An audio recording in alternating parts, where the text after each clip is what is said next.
Hello everyone, welcome to another video talking geeky stuff with me. It's been a long time since I did a movie review slash my thoughts. It's been some time now really. I've been posting a lot of vlogs, my holidays and so on. And yeah, I just got back from Godzilla Minus One. So before I even start, I'm just gonna just let everyone know, spoiler alert, please watch this film. If you don't mind spoilers, yeah, stay on. So you have been warned here, so spoiler alert. Alright then, Godzilla. Straight out of the bat, I'm going to tell everyone this is an amazing movie. It is so good, and I want to say it's my favorite film of the year so far. I mean, this year has been quite crap with movies, especially in the last few months. That's probably the reason why I haven't done any of these my thoughts, because there haven't really been much. What did I post last time? I barely remember what I posted. I think it was probably Oppenheimer. That was a good one as well. And I haven't been to cinema much. This is so much rubbish. Right, let's continue with the trailer. On the topic of the trailer, I remember watching the first trailer a few months ago.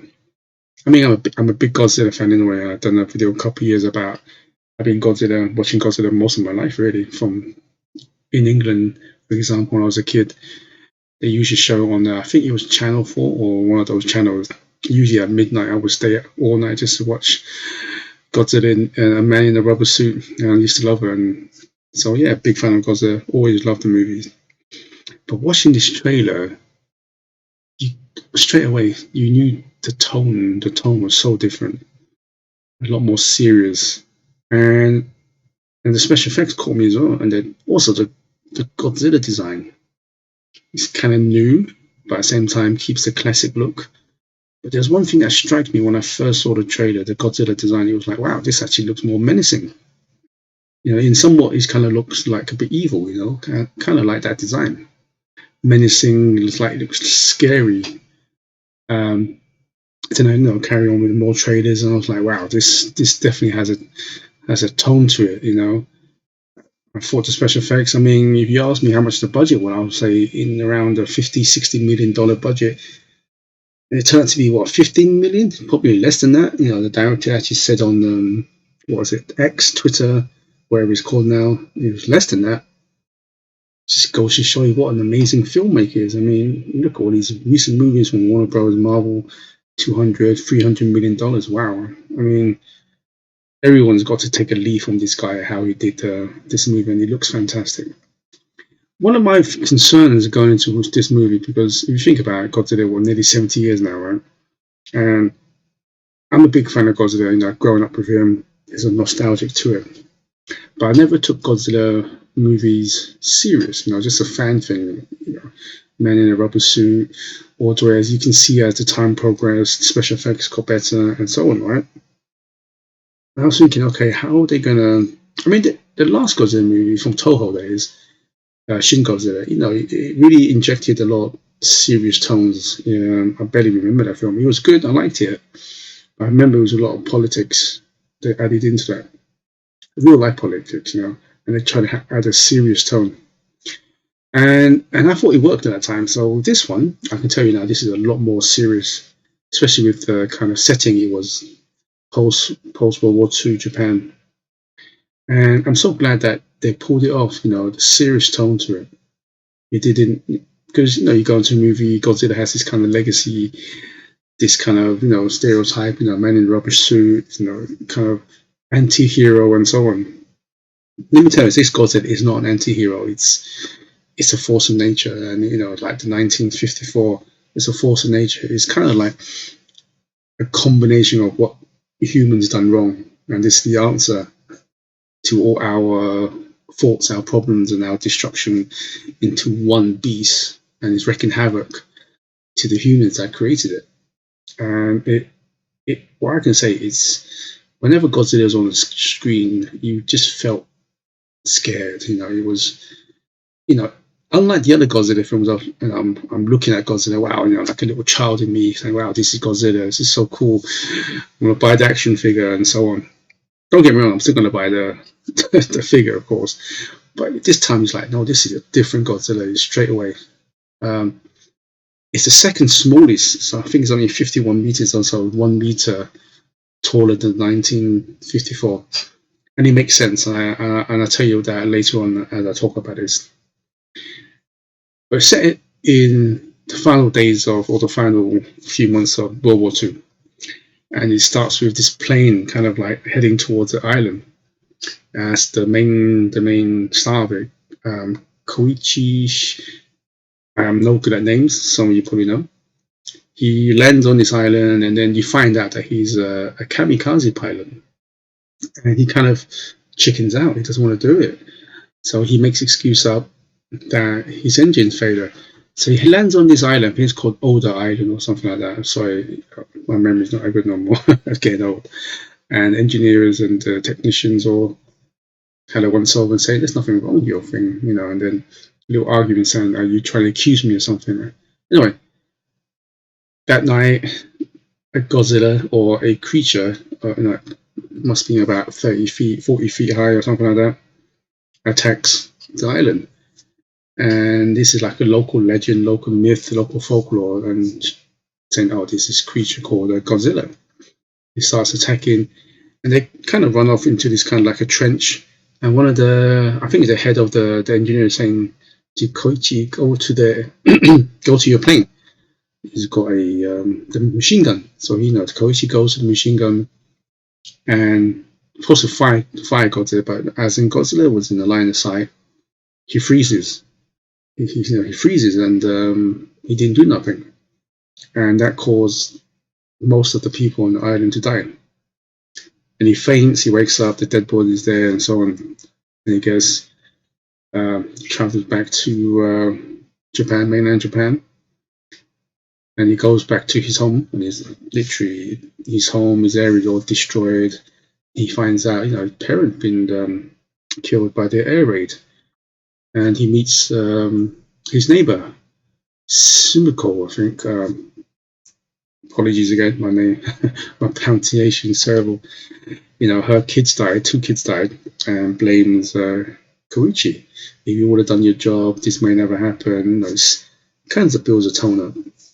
So the main actor is, ridden by guilt. Because I'm Asian myself, and I can relate to that from an Asian perspective, where in our culture very similar, where family values, honor, it is bringing shame to the family is such a big deal. And can you imagine this is 70 years ago? I mean, it's a lot different now, but it's still definitely part of our culture. So I can kind of relate to that in a certain way. Because I remember when I was finishing school, I didn't get the grades. I could see my parents' face, the shame on their faces when I didn't get the passing grades that they expected to me to. No, I know, but I did get a degree at the end, so I studied hard to get the degree, and they got happy. But so I can relate to that, bringing shame to the family name and so on. So and there was a good bit where he just kind of fast forward a few weeks. He's having lunch, and then there's a thief, and he stops this girl, a woman called Naruko, whatever it's called, the thief, and this she just passes him what you think she's stolen, but it's actually a baby, and then just so fast, I'm going to trying to keep this as short as I can, but I can't. This is such a good film, I'm telling you. And then they become a family, and there's some funny bits. It's not like comedy as in like the Marvels or Warner Bros. These comedies are just injected just for the sake of being funny. This is kind of circumstantial kind of comedy, because you find out that is not her child, and then she just let herself in and stayed in their place.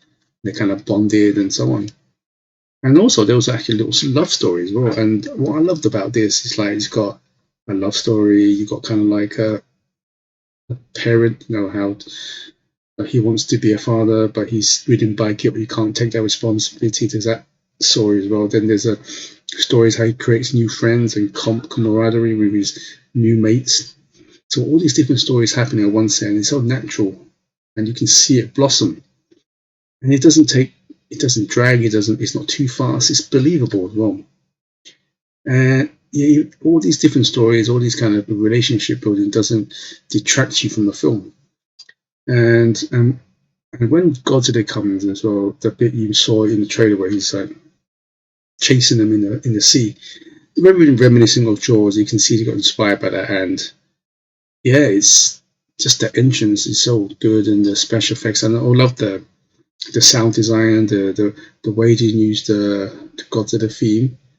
They don't use it too much, but when they used it, it was effective. You know, it actually really heightens the tension, and the cinematography is amazing as well.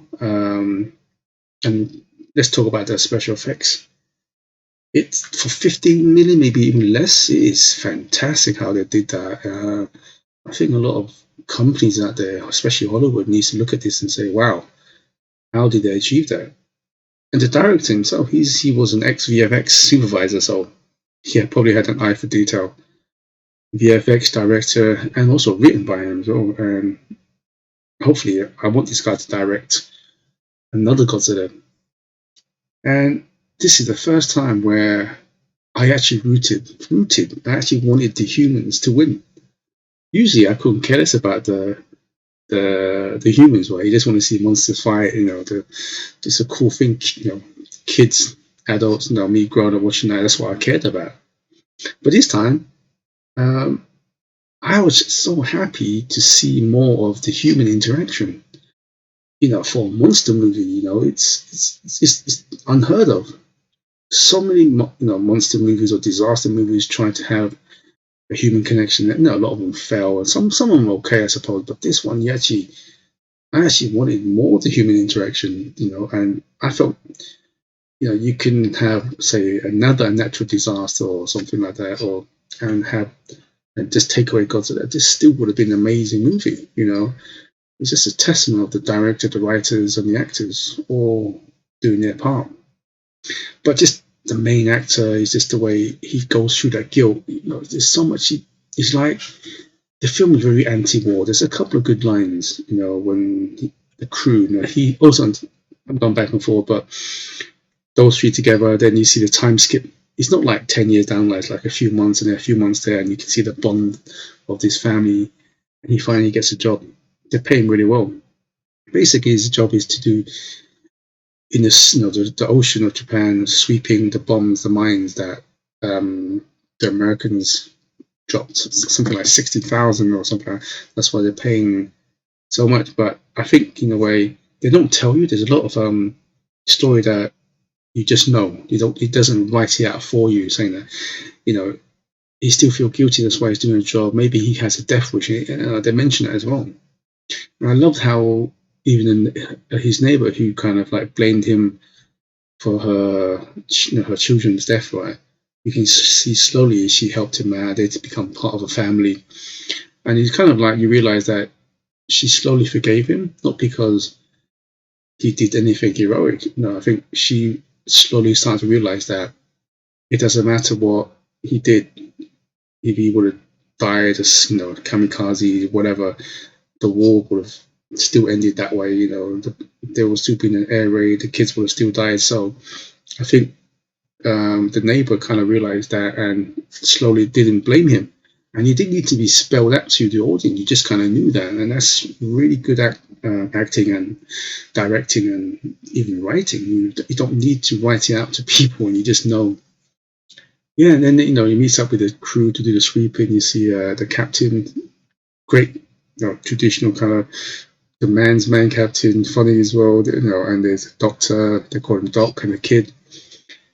And there's a brilliant line when near the final scene where they're off to fight Godzilla, and the kid wanted to join. The captain looks at him as probably like a little son or something, saying, "You're not coming along." And the kid wasn't part of the war. He says something on the lines to, "You should be proud you was not part of the war." And I think that's a good line. It doesn't matter if you're on the wrong side or the right side. War is war. It's just nothing to be proud of. And I think the captain didn't want the kid in because he didn't want to kind of like, how do you saw it, put a sin on him. Like have a young kid let him be pure, let him be, it's like he said, when he walks away with the doctor, it says that, he's the future, or something like that. But I love it. The whole theme is about live and live and live. And you understand, how do you say it? The main actor goes through so much stuff, the burden of, how do you call it, not committing suicide, kamikaze, disowning his family. He comes home, his parents were killed, and then there's, and then he goes to Ireland, he froze and he had his comrades die.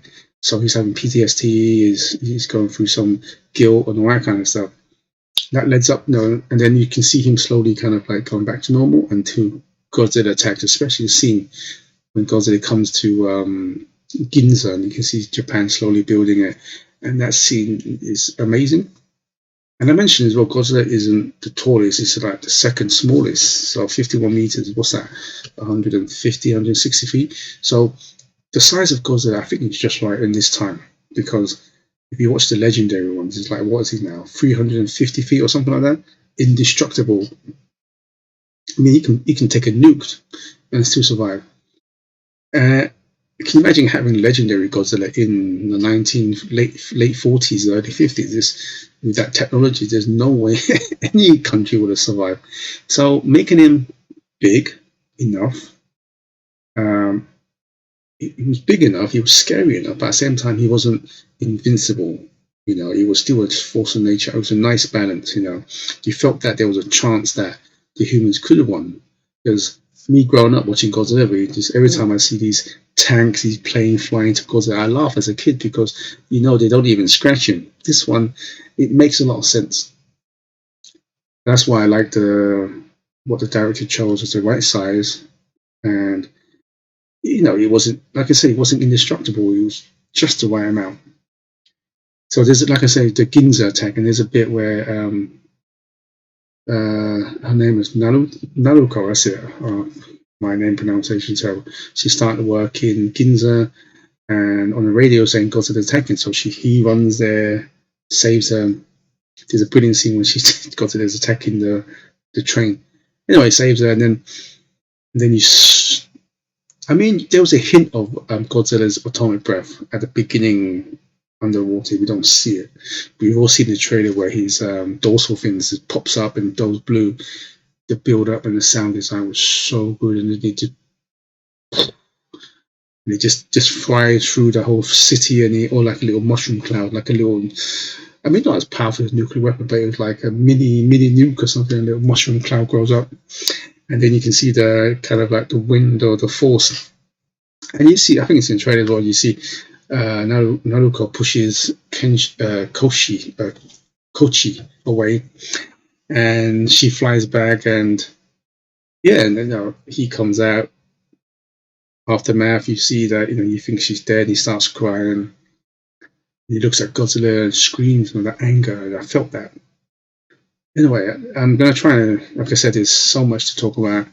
I'm all over the place. I'm giddy. I'm really giddy because this is, fan of Godzilla for so long, and being a crappy year for movies. This was a fresh of breath air, or fresh of atomic air to me.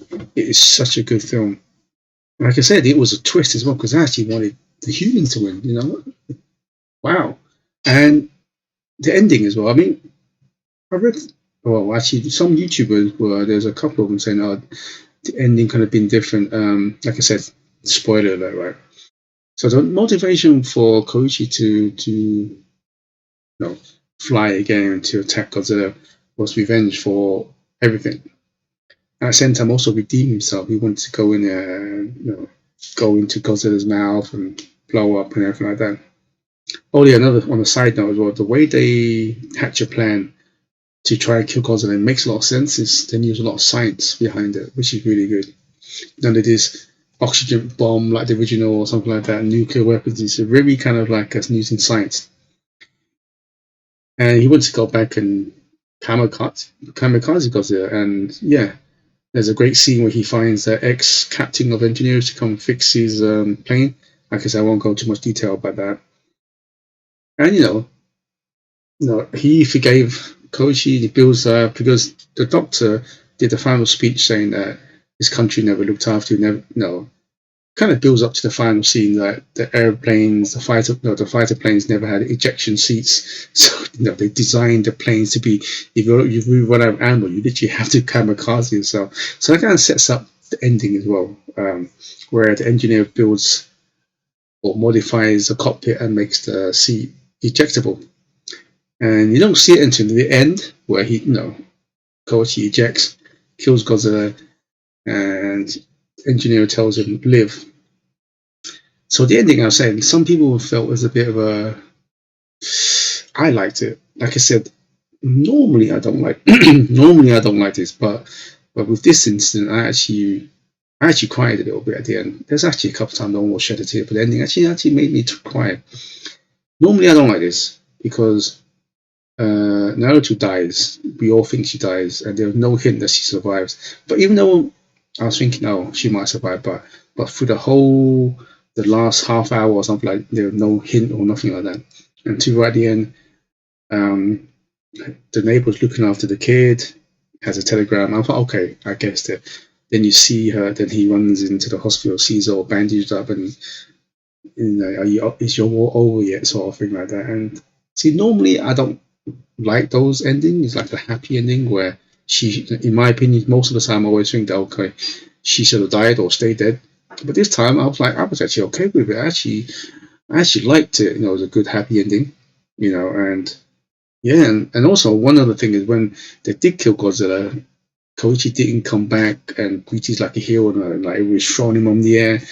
Only just one person jumped in and gave him a hug because what I liked about it that was because everybody was a hero. Who participated in the action against Godzilla. Everybody played their part. And speaking about playing their part, all the characters are so well done. From the main actors to the supporting cast, even halfway through, you see like a retired admiral comes back in. He was great. Even small parts, amazing. All of them was so good. I'm telling you guys and girls out there, whoever watch this, you don't have to be a creature feature fan, monster fan, or Godzilla fan. You just go watch this because Godzilla actually takes a backseat. If anything, he's like just there. The real stars of the show is the humans. I mean, it's unbelievable, isn't it? That the humans are the stars of shows, and you actually root for the humans. There's a few times you laugh, but there's a lot of sadness. You really sympathize with people in this, especially all the characters have their own story, and it's about forgiving and how to live and so on and so forth. It's such a human story that I think the Hollywood, forgot about that. There's no woke bullshit in this. It's just straight up. Here it is. Everybody has a part to play, and that's it. It's anyway. To me, the more I was coming home, right, I was still feeling emotional. I was thinking about. I was like, wow, I haven't had this feeling for a long time in film. That's what film should be about. You're going home, you're thinking about the scenes, you're thinking about the messages. I'm not talking about the woke message. I'm talking about the message about living and forgiving each other and just going through crap in your life, and death should not be the answer. Living is the answer itself. How do you overcome that? Friends and family is so important to each other. To help elevate each other. So these messages are so good, and like I said, Godzilla just there. And I hope they make. Of course, they're going to continue making movies. I hope this kind of tone will be this. You know what? They can have two separate, and you've got the legendary here, and Toho can split into one serious, can continue this tone, and one kind of more for the fun part of it. Who knows? But the director, man, this guy. I hope this gets some awards this season. Who knows, huh? Anyway, I've probably been rambling on too much, but I'm telling you, this film is so good. If I had to give it a score, I'd probably give it a 9.6, 9.7 out there, around that. I tell you, man, it's that good. That's a movie. Yeah. I'm gonna watch it again. I don't care. Probably watch it as much as I can, but until it goes because it's limited in this country as well. Anyway, thank you for staying to the end, and please like and subscribe. Until next time, good morning, good evening. No, good morning, good afternoon, and good evening, wherever you know what. And please do stay safe. Goodbye.